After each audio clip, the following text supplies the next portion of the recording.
Welcome to our second panel of Reunited in Pride, Southeast Kansas Pride 2022. SEK Pride is sponsored by Project Q&A. Project Q&A is the leading nonprofit organization working to educate, empower, and raise visibility for the over 2.9 million LGBTQIA plus individuals who call rural America home. I'm Cody McRae. I will be your moderator this evening. I am a local author and member of the planning committee for Pride, as well as the former community outreach coordinator for Project Q&A. Thank you for tuning in this evening for our second panel discussion. Tonight we have an amazing panel here to help us navigate being out in the Kansas workplace. Starting with DC, if you could introduce yourself, and then we'll go on to Ellen. For sure. Hello, everyone. My name's DC. My pronouns are they, them, and I am the LGBTQ Advocacy Fellow at the ACLU of Kansas. So happy to be joining everyone today, and happy Pride. Absolutely. Happy Pride. And Ellen, if you could go ahead and introduce yourself. Yeah. Hi, y'all. I'm Ellen Bertels. I am an attorney. I use she, her pronouns, and I run the Kansas Name Change Project at Kansas Legal Services, where I provide free civil legal services for low and moderate income trans folks in Kansas.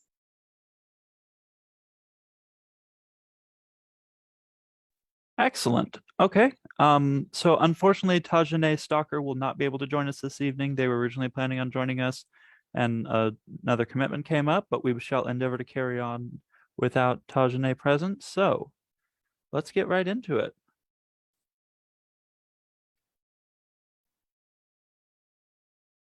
Okay, so in terms of our discussion questions, we'll start with you, Ellen. Could you start us with a quick definition of employment discrimination and the adverse action based on protected identity in workplace? Yes. So we're going to kind of start this out, or throughout the course of this conversation, we'll be talking about discrimination in the workplace. I think DC and I both are hoping to talk a little bit about sort of the personal non-legal component of what it means to be out in the workplace, but we know folks also are very much interested in knowing what their rights are, and those rights have been in deep flux in the last couple of years. So I added this bullet point to the agenda because I wanted to talk about what discrimination is, so we can sort of define it in a way that we're all talking about the same thing. So absolutely. Does that make sense? Yeah. So under the law, discrimination is employment discrimination requires sort of two components. One, there has to be an adverse action. So there has to be something that your employer does that harms your employment somehow. So they fire you, they refuse to hire you, they lower your pay, they worsen the conditions in which you work. That's the adverse action. And then the second component is that it has to be because of a protected identity. So today we'll be talking about sexual orientation and gender identity, race, disability, religion, all sorts of other identities are protected, but we'll stick to SOGI specifically as sexual orientation, gender identity. So that's one version of discrimination that we'll try to cover. Another version of discrimination that's protected by law is called harassment. This is what you may think of as sort of the traditional discrimination component, where you are just getting harassed in the workplace because of an identity. I will say this will probably come up, so I want to nip it in the bud early, but that is a really, really high bar to prove protected harassment in the workplace. So you may hear us a couple times be like, it's not clear, it depends on the facts of the case. But that's because to prove that you've been discriminated against based on harassment, you have to prove that it's been either severe or pervasive in such a way that it's like totally changed your employment situation. So those are the two types of employment discrimination. Just wanted to set that out as a guiding factor and make sure we were all on the same page. DC, am I missing anything? You're the actual employment attorney here now, possibly. No, I think Ellen did a great job of kind of laying that out. So I think that's kind of good guardrails for where we're going with the rest of the discussion. Thank you, Ellen. Absolutely. Thank you. Okay. Next question up on the agenda. What are the extended impacts of employment discrimination, and why is this topic so important? I can hop in, Ellen, Okay, or yeah. um, or I think maybe we'll both have some thoughts on this, so it kind of just leave it Absolutely, yeah. open-ended. But yeah, so I mean, I think obviously when we're talking about employment discrimination in the context of the United States, you know, there's a lot of things that stem from our jobs. So obviously when we have a job that gives us stability as far as like income, and that's great. But there's also things attached to our jobs, like in the United States, often our healthcare is coming through that. And then other things flow through that, obviously, like housing stability, and access to food and all of these things. And so I think that it's important when we're talking about employment discrimination to understand just like how much of queer and trans people's lives discrimination in the workplace can impact. So I think it's just kind of important to frame that. And I think when we're talking to other LGBTQ plus folks, you know, I think we have a grasp on that, but it's just good to, when we're getting into this conversation, to talk about it, not only for the people that are being impacted, but so that when we're trying to encourage employers or workplaces to improve policies, they understand that this is impacting a lot of things outside of just what's going on in their office. You know, this is impacting the poverty levels in their community. This is impacting the unhoused, you know, percentage, the unhoused population in their community. All these things kind of stem from this issue. So really just kind of wanted to flag that. And Ellen, if you have additional thoughts, you know, I welcome those. No, I think that's straight up. And I think it's important to understand the context of that. And also just like on a human level, that's like at least 40 hours of your week, right? If you're working a standard job, that's a lot of your waking hours, getting up, sitting down, typing on a computer, talking to your customers, whatever you're doing. So, I mean, like I don't ever want to be, as an attorney, like callous to the fact that that's really humane and that that's very much like you have to face that work environment every time you get out of the house in the morning.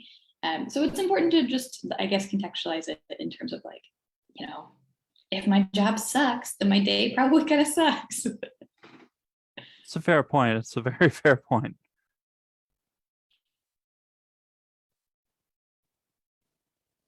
Yeah, I mean, I think I don't have a ton else to say on that point, besides I will just say in Tajne's absence, I think that they would have probably had some good points to make here about the connection between food stability and access to food, especially in food deserts across Kansas, in conjunction with the employment discrimination piece, and how, you know, LGBTQ folks, especially in rural locations across the state, maybe have less opportunity to go look for a different job if they are discriminated in one place or at one, you know, employer. And so that does sort of lead to these other repercussions we're talking about, as far as like housing stability and, you know, access to food being a little bit more of an immediate issue when we're talking about LGBTQ folks in rural communities. So I think just want to highlight that as well on this point.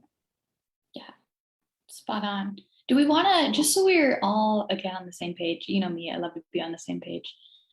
Do we want to talk a little bit about what the law actually looks like in Kansas and the way that it's changed over the last couple of years? Oh, yes, absolutely. That's actually one of the bullet points, but please, by all means. Beautiful. DC, do you want to, or would you rather, whatever you feel? I'm happy to do whatever. You want to talk federal and I can do state. You want to split it up that way, or how do you? That's beautiful. Let's do it. Okay. Yeah. Cool. Okay, so let's talk about jurisdiction. No, I'm kidding. Kind of. So when we're talking about anti-discrimination laws, we have to think of it in terms of tiers.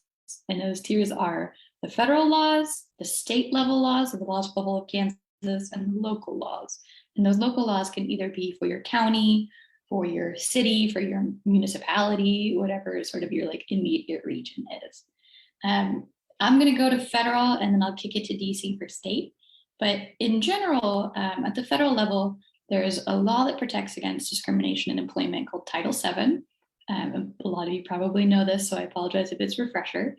But Title VII essentially prohibits discrimination in employment on the basis of all those protected identities that I talked about a couple minutes ago. So race, religion, sex being the kind of critical one here, disability, all sorts of other stuff. So there is no language in that law that specifically says that LGBTQ folks are protected from discrimination from employment. There is, like I said, a component that says that you can't discriminate based on sex. And until 2019, that just meant sort of your like very traditional notions of like gender, right? Like very binary, not expansive at all, like man, woman was what was protected. And then in, what was it? Oh no, it was 2020 actually. In 2020, a case called Bostock v. Clayton County came down from the US Supreme Court that essentially interpreted that language, the language of sex, to include sexual orientation and gender identity. And there's all sorts of reasons why that happened. I could get into the weeds, but I will not. We're just going to take it for granted now that that now includes LGBTQ folks, right? Or specifically discrimination based on LGBTQ identity and status. So what I will say about that is that one, I don't think anyone's going to get mad at me for saying that's good. That's exciting. Yeah, right? I think we all agree. Right. I think I'm technically nonpartisan, non-political, so I don't want to be partisan or political, but I think it's fair to be like, that's good. Two, it is the law, the case that came down basically just says you can't discriminate based on sexual orientation or gender identity. And the facts of the case, the three cases that were before the Supreme Court were folks who had come out as either gay or trans and then had been fired because they had come out or been found out as being gay or trans. So that's the really clear-cut scenario that we know is protected by the law. If you are gay, trans, queer, whatever your identity is in that umbrella, and your employer finds out and they fire you for that, you're protected. Where it gets a little bit more wibbly wobbly is where we don't have specific language in the case, but facts arise and people are like, I feel like this is discrimination based on my sexual orientation or gender identity, but we don't know exactly how that is going to work with the law. So if you think about being misgendered at work, dead named at work, I'm trying to think of other situations, like lots of like little intricate, very personal stuff, right? You've been like transferred to a different team, but it's technically not a worse team than the one you were on. Lots of little finicky details. We're still working that out. So there's a federal agency that handles all of those claims called the EEOC. The EEOC handles any complaints. Sometimes they sue people on their own because if they find out an employer has done something really nuts, then they'll be like, whoa, we're going to sue you ourselves instead of making this person get a private attorney. And the EEOC also gives out guidance of like, this is probably what the law should be, right? Like we can't make the law, but this is probably what the law ought to be. And for the most part, things like dead naming and misgendering persistently and intentionally are considered discrimination based on the EEOC guidance. I will say though, right now, all of those details are in the federal courts. They're being litigated. People are fighting over whether dead naming, misgendering persistently and intentionally is actually a violation of Title VII, so a violation of federal anti-discrimination law. So the like kind of bummer answer to that one is it's up in the air. More practically, this is not legal advice, but I will just say generally, if you are being persistently and intentionally discriminated against, it's not a reason not to file a complaint with the EEOC, right? The fact that it's being litigated does not mean that that's not discrimination under the law. It just means it's wibbly wobbly and you don't know exactly how your case will come out, if that makes sense. Okay, that was really informative. And the EEOC, that stands for? The Equal Employment Opportunity Commission? That's what I thought. I just wanted to make certain, so thank you. Okay, that's the federal level. Yeah, for sure. I was just gonna say, and if you Google that, if you just Google like EEOC complaint, it'll be the first link that pops up. That'll be the federal site for that. Perfect. And there are usually an EEOC office run out of states. So I'm assuming we'll have. I don't have that pulled up. I have the state one, so this worked out great. But yes, let me say one more thing. So the way that you sue under federal law for discrimination, in like workplace discrimination, is that you have to first file a complaint with the EEOC. So you can't just go straight to the courthouse. And they decided when the Civil Rights Act and all of its kind of components came down, that was like too many cases going straight to the courthouse. They were overwhelmed with them. So you file a complaint with the EEOC. The EEOC investigates that complaint, which means they ask you a bunch of questions. They interview you, they'll interview your employer, they'll interview key witnesses who they think may have some information. So your coworkers, other people in your life who heard about what happened to you. And then they'll decide, like, we're going to tell you you'd probably win in court and that you should go to court, or we're going to tell you you're probably going to lose in court and you shouldn't go to court. But regardless of how that comes out, you are still allowed to go to court. You just have to go through that process, that investigation, before you're allowed in. So there's also like a lot of really wonderful guides on this on the internet. I'll try to find one and throw it in the chat, or in the Facebook live event. So like you don't have to reinvent the wheel on it. It's definitely like something people have guides about. Excellent. Thank you very much for that. So I have the easy explanation now because Ellen basically gave the structure of how the state runs. It's just a smaller operation at the state level. That's a very oversimplification, but that is just to say we have a state anti-discrimination law, and then we also have this entity that is called the Kansas Human Rights Commission, which is like our state EEOC. And that's where you go to file a complaint and it would be investigated, and then you can either mediate or have some sort of remedy. But I'm getting a little ahead of myself here. That all depends on the protections you have under our state law. Our state anti-discrimination law has the same language as Title VII. So what Ellen was saying, our state law does not explicitly in the statute say you cannot discriminate because of sexual orientation or gender identity, but it does say you cannot discriminate on the basis of sex. So while our state legislature has not changed that law to explicitly protect that SOGI category for LGBTQ people, this other entity, the Kansas Human Rights Commission, which is the agency that oversees all of the complaints filed under our state anti-discrimination law, this agency has decided that the Supreme Court decision that Ellen was talking about, Bostock, that changed Title VII to say SOGI is protected under the basis of sex. The commission said, we're going to interpret our Kansas state law the same way. So even though our legislature hasn't changed the law to protect us, this commission is interpreting the law that we currently have as protecting us. So it's essentially the same thing. I hope that wasn't too, the short version of this is under Kansas, under the policy that's running the Kansas anti-discrimination law, LGBTQ folks are protected from discrimination in the workplace. So that's the easier way to say that.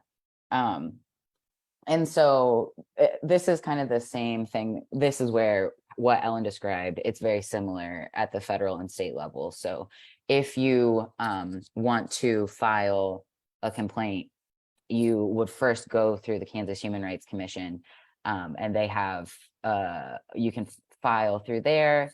It's the same timeline. It's 6 months, so 180 days. You have to make a complaint from the time that the discriminatory event happened. That's under federal law for filing with the EEOC and also filing with the state. So as far as those processes, they do look sort of similar at the state level, but their protections are, I guess it's not necessarily fair to say if one's necessarily more solidified or not, just that they both aren't on extremely firm ground because the language of sexual orientation and gender identity isn't embedded in the statutes. But right now, in this moment in time in Kansas, we're protected federally and under our state law. So we'll take that as a win. And then Ellen also, oh, sorry, Cody. Oh, sorry, I was just gonna say absolutely. I mean, if we're currently covered, even though the language is kind of nuanced and ambiguous, then absolutely, yeah. Right. It's better than no protection. So yeah, compared to that, we will take it. And then I will also say that yes, there are protections in various cities and counties across the state at the municipal, or what we call like the local level. But those are very dependent on region. So that's something that there's actually a website that is called lgbtmap.org. And they have a great breakdown of not only Kansas state legal protections, but also what cities and counties have protections as well. So if anyone's interested in looking into the specifics there, lgbtmap.org is a good resource.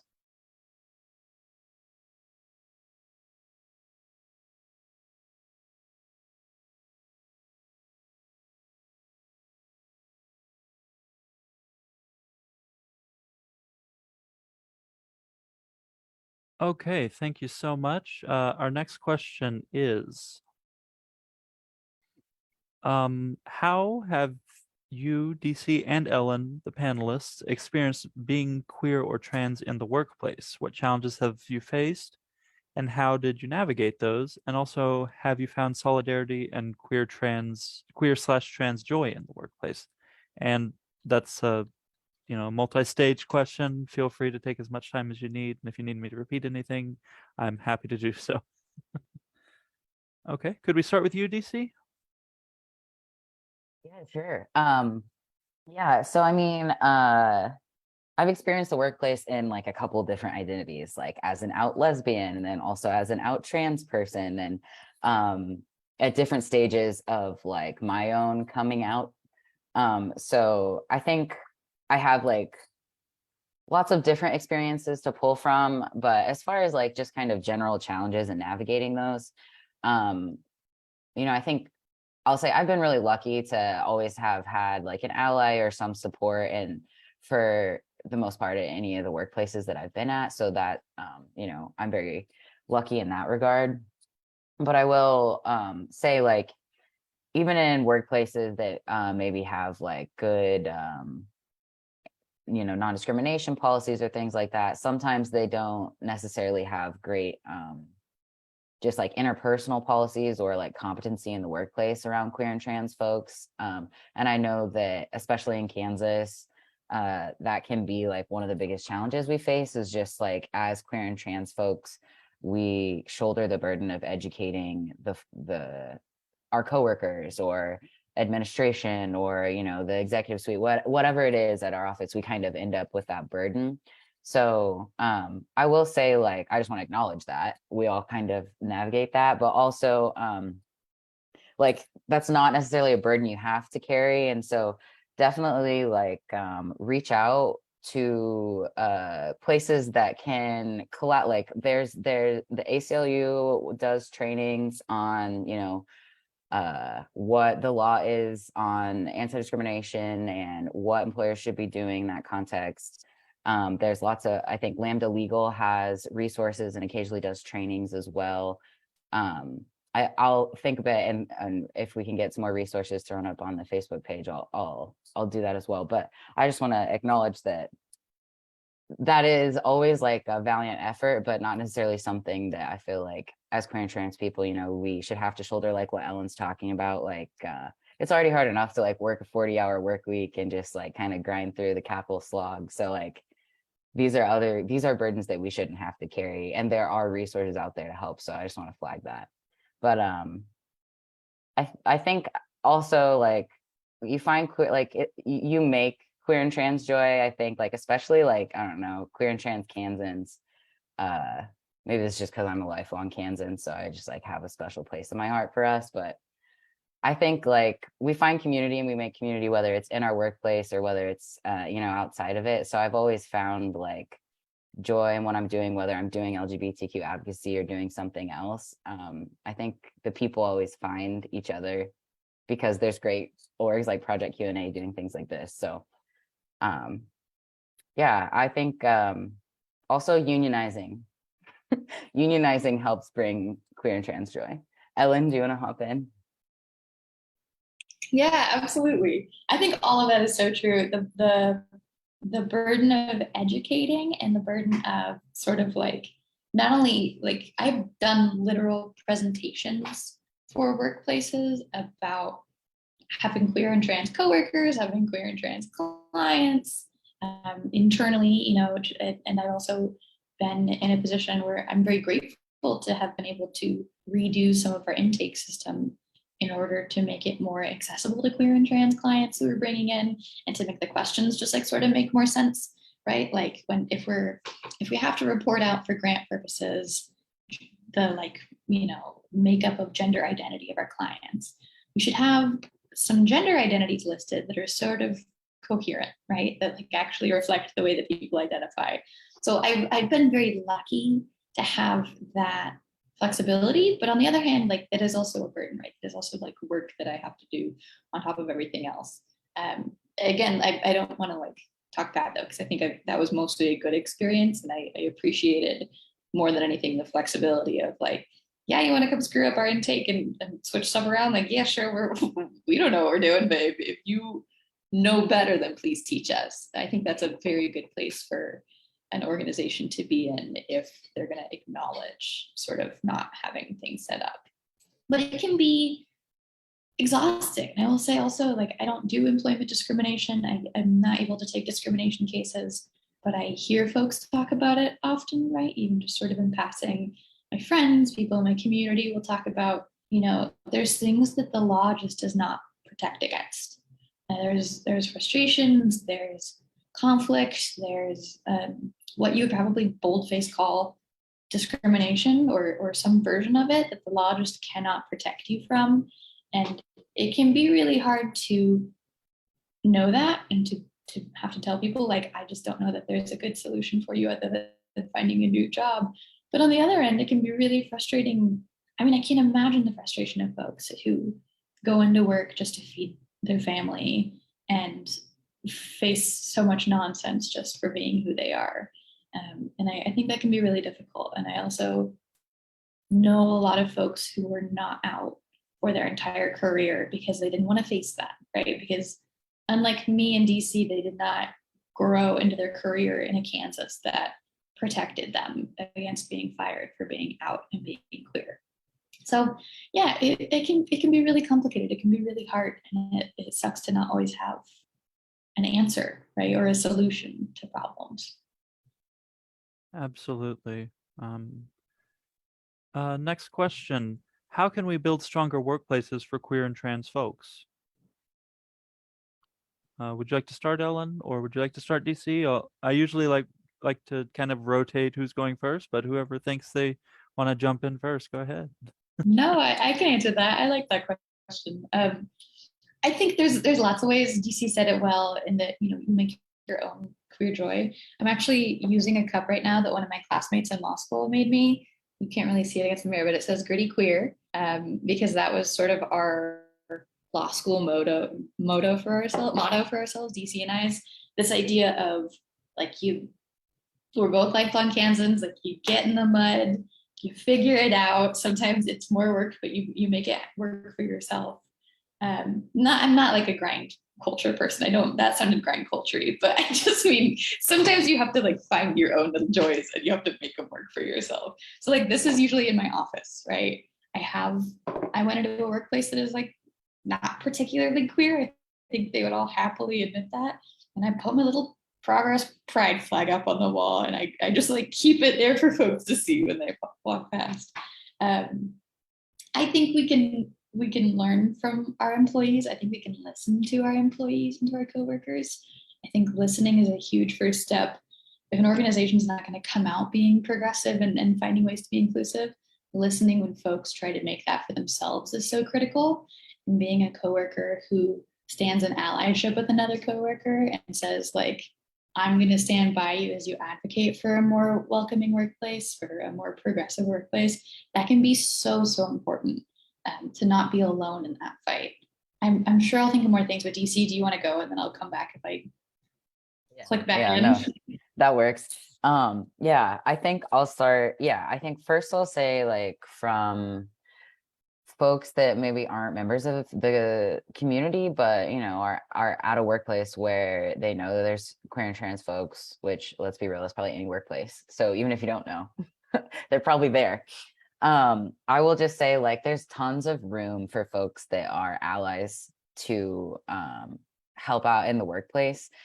Because when it is like what we've been speaking on a lot here, just like when you are the only LGBTQ person in your workplace setting, then a lot of things kind of feel like they fall to you, or you don't want to be the person that's always bringing something up. So then, you're not necessarily raising everything that you want. And so I think it's really important for allies to speak up and kind of like show up in solidarity for their coworkers. And that can be something as simple as like, take a look around your workplace. Like, do y'all have a gender neutral restroom or like a private single stall available? If there isn't one, is that something that could change? Or if y'all are changing buildings, is that something that you can make sure that they're looking for? Like things like that. Or like, do you have your pronouns in your email signature at your work, or what? Just like little things that happen in your daily life, like, hey, am I creating a space where my LGBTQ coworkers or LGBTQ clients or whoever you're interacting with at your job like feel welcome?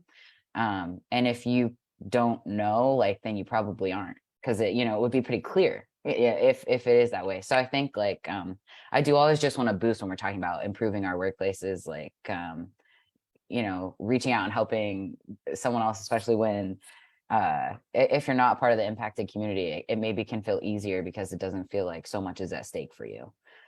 So I definitely want to flag that as something. But then as far as just like generally building better workplaces, I think it depends on like the way you feel at your workplace already. Like if you are the only LGBTQ person there, or like the climate is such that you're not even out at work, like it's a big thing to be saying like you should be scheduling a meeting with your manager to talk about the policies at your workplace. Like you probably shouldn't, because you don't, you're just trying to get by day to day. So that's a different scenario. And if that is the situation you're in and like you're not feeling safe at work, like make sure that you're like documenting any sort of possible discrimination that's happening to you, and reach out to the ACLU if you think there's potential discrimination, or filing a complaint if that is the situation at your workplace. But if that's not, if you're out at your workplace and maybe there's other LGBTQ people, or if there's not, like you at least feel comfortable in the space, like definitely look for opportunities to advocate for the community. If you have like LGBTQ friendly management, talk to them about the policies that y'all have at your workplace. Does your employee cover trans affirming healthcare? What are your policies? I mean, as far as pronoun, like there's tons of little tiny ways that we can improve our workplace if we're kind of actively looking to do that.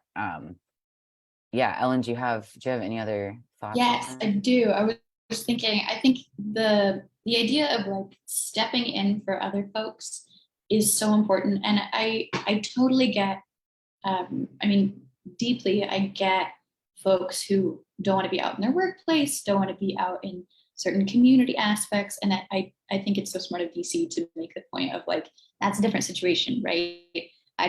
we don't want any of what we're saying to come across as like, you have to come out and then like tie a pride flag to, like, I work only with trans folks. So me putting a pride flag up wasn't like doing much more work than the people were already guessing was going to happen, right? Like they were like, oh, that's fair enough. But I will say, I had some people at my organization. I work at a really big organization, and I had some folks from other offices who I would have never worked with, folks who were in a totally different branch of the office than I was in, reach out just by email or chat in my first couple weeks, just to be like, hey, I'm an ally. I'm a straight person. I don't know a lot about this, but I've been doing some reading. I'm really excited for what you're going to do. And I really appreciate your work here. And if there's things we can do, let us know. And I don't know why that like sort of blew my mind a little bit, but I will say even just that tiny little bit of like, oh, whoa, that is really nice, right? Like they went out of their way to make that kindness happen. And there were also some queer folks who reached out who were like, hey, just so you know, me too, brother. And like, also that was really lovely to have somewhere to go and to say like, oh yeah, yada yada, like we're so much alike. We have things in common. We can sort of connect on another level, even just quiet individual solidarity. If neither of you are making a big fuss about the whole issue, or you're not out, or you're not ready to fight your management about any of the things that need to be changed, quiet solidarity can be so important as well. And I think that's a great way to begin a greater progression,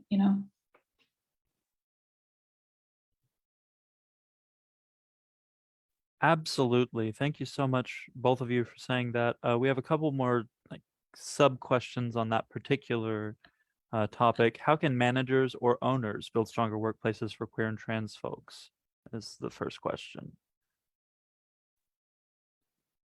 Ellen, you want to hop? Okay. Yeah. Well, I was just gonna say, just to like give some specific examples to what I was referencing, like when we're talking about if you do have like friendly managers, that type of thing. Yeah, like go through your HR policies and like I mean, one, like what's your policy for just like pronouns around the office? Do you have them in your email signature? If you have any sort of public facing engagement, if you have clients or people that come in your business, like, are you making sure that the way that you're presenting yourself to the public, not only internally but externally, is like not only LGBTQ friendly, but like competent and inclusive?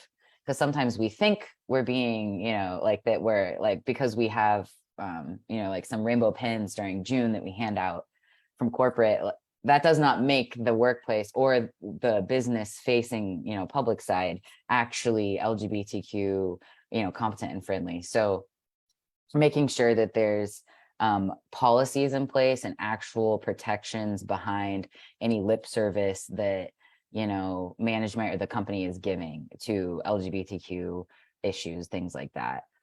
So I think making sure that your policies are matching the way that the business is upholding itself on that end is one way. Like I was saying before, as far as health insurance coverage, that's a big one. As far as like gender inclusive care, making sure that's covered, but also like making sure that varying types of spouses and family units are covered, like those types of things.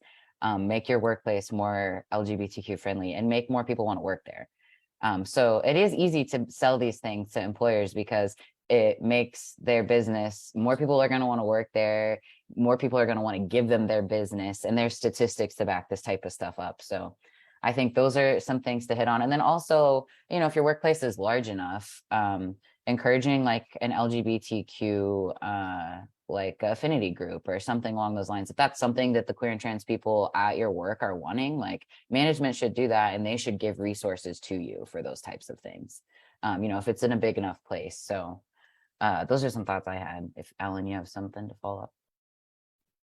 No, that's spot on. The only other thing I'd say is repeating myself, which is like, if you know that you have LGBTQ employees and you feel like maybe you're not doing enough as an owner or a manager and you want to do more, go to your employees and ask, right? Don't put the burden on them of like implementing it necessarily. Like, don't create labor for them, but being direct and saying, hey, I realize that maybe we're not doing everything we can to support you. We're going to review our policies to make sure they're gender neutral and, like parental leave rather than paternity leave or maternity leave or, yada, yada, yada. Are there other things that you've noticed that you want changed around here that can better support you? Because I think every business is going to be like highly specific, highly specialized, the way they run their processes, the way they manage their office. So those folks will know the specific solutions that need to come to the office in a lot of circumstances. All right. Thank you so much, both of you, for that. The next question under this subheading, how can non-management employees build stronger workplaces for queer and trans folks? Ellen, you did speak upon like quiet allyship, but any other input on this? Not that I can think of. I think we covered a lot of like non-management. Okay. Yeah, just working in groups, working to advocate together. If you're a cis person, making sure that you are supporting folks, but not like taking the lead over them or advocating for things that are detrimental to them, that type of thing. I'll just throw in just like on an interpersonal level, like, you know, non-management folks or people with less power in the workplace, like you can still do a lot, like especially like just little things, like if you hear any sort of like ignorant comments, or if you hear someone misgendering someone, dead naming them, or like anything along those lines, like especially as a cis person, like speak up in those instances, because it's the same thing. Like it becomes a lot for the one trans person or the few queer and trans people at the workplace to consistently be the one that has to speak up for their own identities or to educate their coworkers. So if there's little one-off things, like, you know, around the like water cooler talk, lunch stuff, like that type of thing, like that's always welcome. Like Ellen said, obviously don't like speak on people's experience that you don't have, but correcting little mistakes or things like that around the office, like that's really valuable and can help and go a long way for like the climate of the workplace.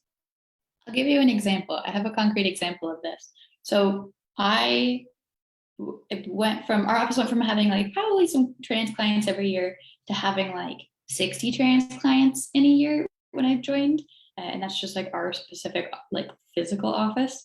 So I knew that there would be an influx of sort of interactions between staff and trans folks.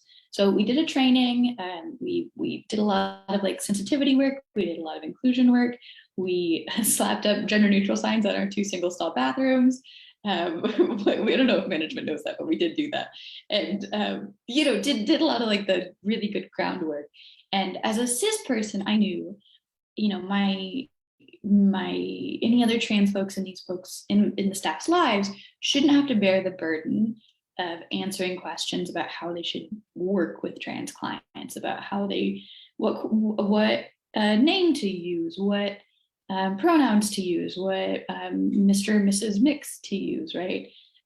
So I put myself in a position where I was like, look, I'm not an expert on this stuff. I am a cis woman. I'm not trying to pretend like I'm not, but I have more experience than most of the staff in this office. So if you have an interaction with one of my clients and you're not sure whether you did the right thing or how you can do it better in the future, come to me, right? Don't go to like other trans folks in the office, other trans folks in your life. Come to me first. And if we need to outsource, we can. But I'm going to do the work of sort of being your like second guess. So I'd have folks come in and be like, oh my gosh, I think I screwed up with that client. Let me explain what happened. And I would take 20 minutes to sit with them and be like, oh man, I don't think you did. I think you were trying your best. And I should have been clearer about introducing them with the name that they use, or introducing them with their pronouns, or giving you a copy of their file before you interacted with them so that you could review what name and pronouns to use or what other information that you need to know so that you're in a better position to enter that interaction. So that's just one way that like I'm, again, not trying to act like the expert because I'm not, but at the same time, taking the burden off of trans folks in the office whose job it is not to do all that stuff, and who I know I can sort of divert that away and do it myself instead. Was that coherent? That was a babble. Yes. And no, it made absolute sense. And I think that's very admirable of you to take it upon yourself to leverage really your allyship in such a way. So yeah, okay. Yeah, and we have one last question on the discussion agenda, and then we'll move on to questions from the audience. Are employers required to use my legal name? Either one of you, both of you, what do you have to say on that?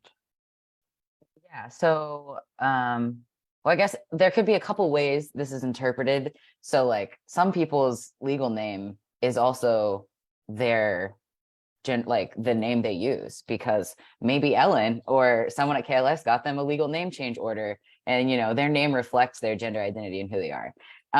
So if that's not you, if your legal name is not the name that you go by, like the name that's on your birth certificate and it has changed and you haven't gotten a name change order from the court, so then that's where it gets a little more murky. I will say, like, there is no state or federal law that requires an employer to call you by your legal name or like use your legal name in every single system at the workplace. In fact, they should not be doing that. there are certain systems because of like, again, the way that our jobs work is that they're connected to like our paychecks and healthcare and certain other things. And some of those systems you cannot get away from your legal name because of the way that it's structured, like connected to your healthcare, connected to certain records where the systems won't work with your legal name. There are some crossover where, and some systems, I mean, I'm not an IT person. I don't understand how we're on this Zoom call or Facebook Live right now, but someone somewhere does. And there are some systems that you can, you know, there can be preferred name or whatever, even though if that's just your name, like I don't like the preferred of it, but you know what I mean? They can toggle between, but some systems don't. And so there are aspects of being at your job where your employer may need your legal name for certain things, but that does not ever mean that they should only be calling you that because you don't have a name change order for the name that you do want to go by or for the pronouns that you do want to use in the workplace. There's no law that requires them to use whatever your legal name is if it's different than what you want in every instance. So I just want to flag that. And Ellen, if you have more, please. No, just for some specific examples I've run into. So for like any nonprofit that reports to a federal grant, right? Anything that's going back to the federal government, they'll probably have to use your legal name on that. Or for the purposes of like your W-2 or IRS reporting back, those documents will have to have your legal name on it because it attaches to like your social security records, right? So those are some examples. I think that DC is absolutely right that there's no law that requires them. There's no like Kansas law that's like have to use their legal name at work, right? On the flip side, this is another one of those gray areas when it comes to discrimination law, where if you're out to your employer, they know what name they should be using, you know what name you go by every day, and they persistently and intentionally dead name you, that could, and I'm using a hard could there, be discrimination, right? Under certain circumstances, like if it's bad enough is basically the standard, then that could be discrimination.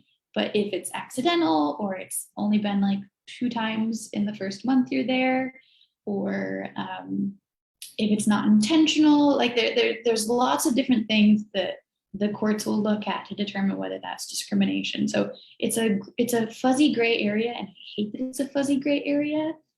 But to be totally honest, like there's no hard yes or no on whether they absolutely have to use your legal name, which is a bummer.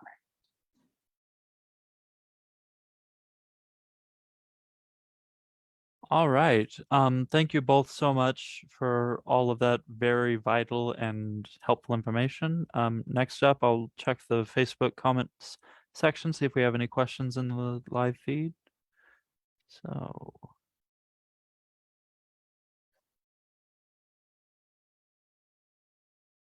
None so far, but we can stick around a few more minutes to see if anyone comes up with any questions.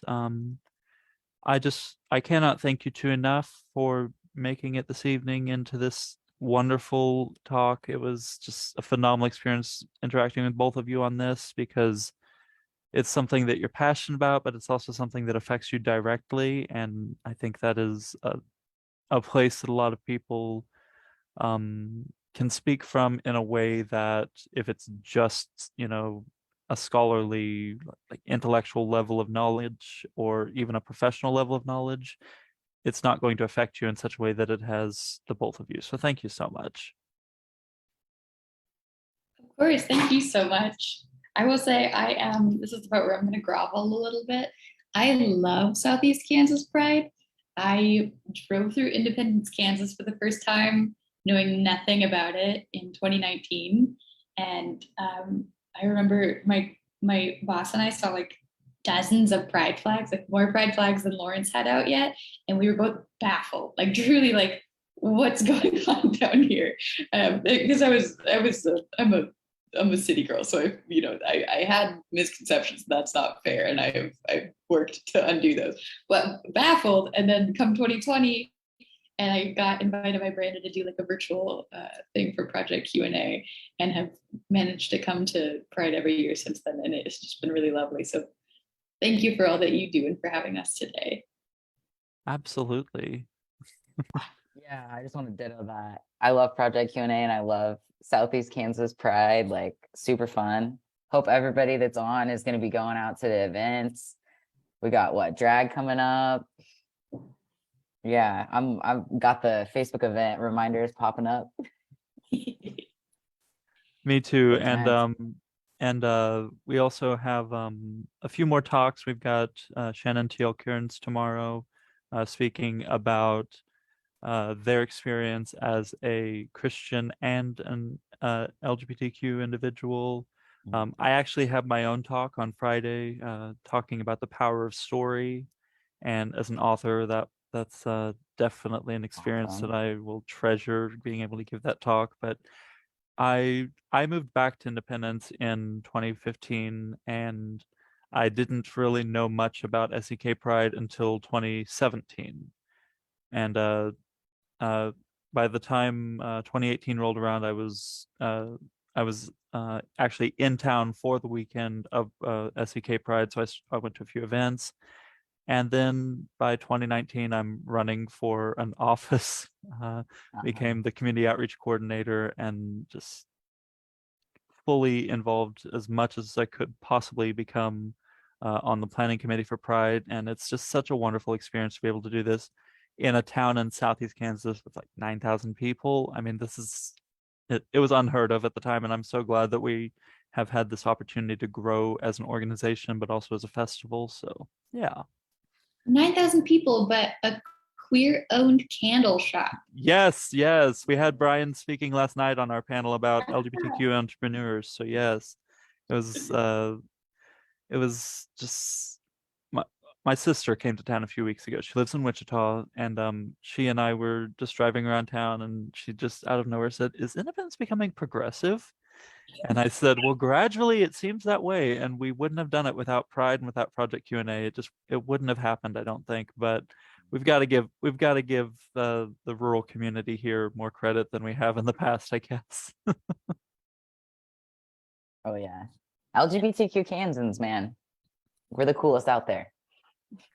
We're out here doing it, man. It is so joyful. Like Yeah. I run into stuff all the time that cis straight folks in my life, like straight up do not believe.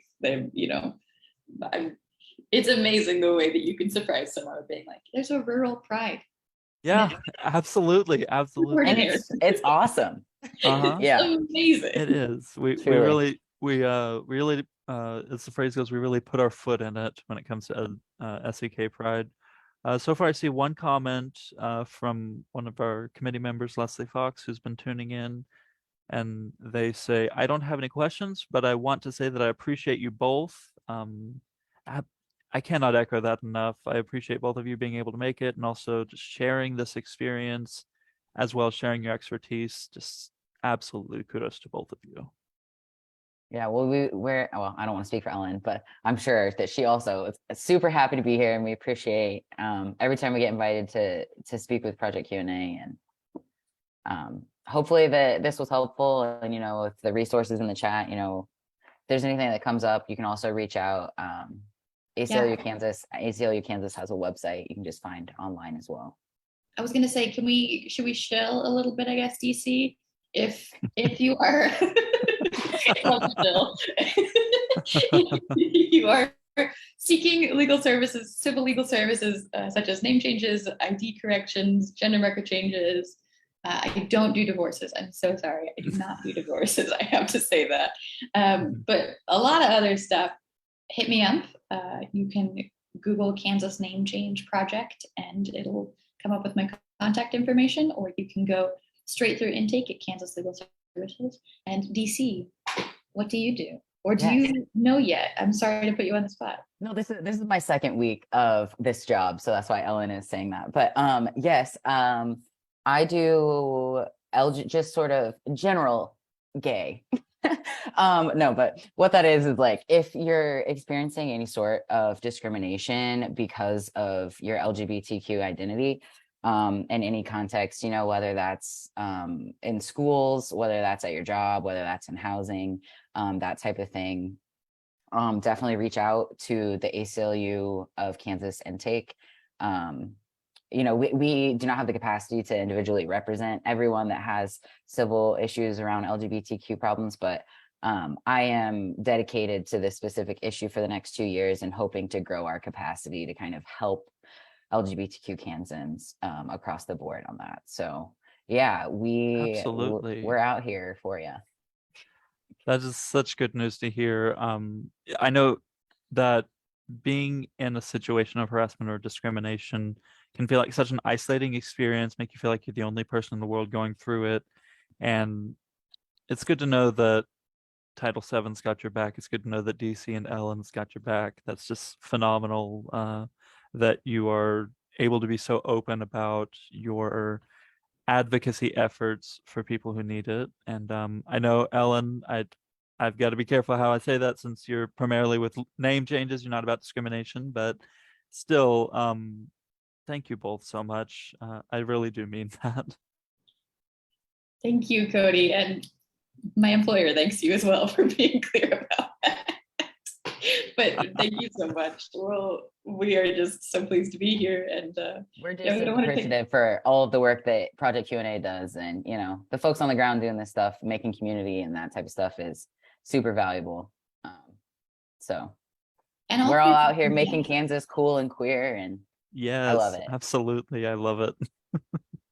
Cool. Well, thank you so much for having us. I have a few closing remarks before we close the stream. And if you'd like to hang around just a couple minutes, I have another request once we close the stream. But thank you to all who tuned in. Thank you to our panel for a phenomenal discussion this evening. If you would like to find out more about Project Q&A, our work, or Southeast Kansas Pride, please visit our website and follow us on social media. To support our work in rural communities, please consider making a tax-deductible donation today. Thank you for watching our evening panelist discussion.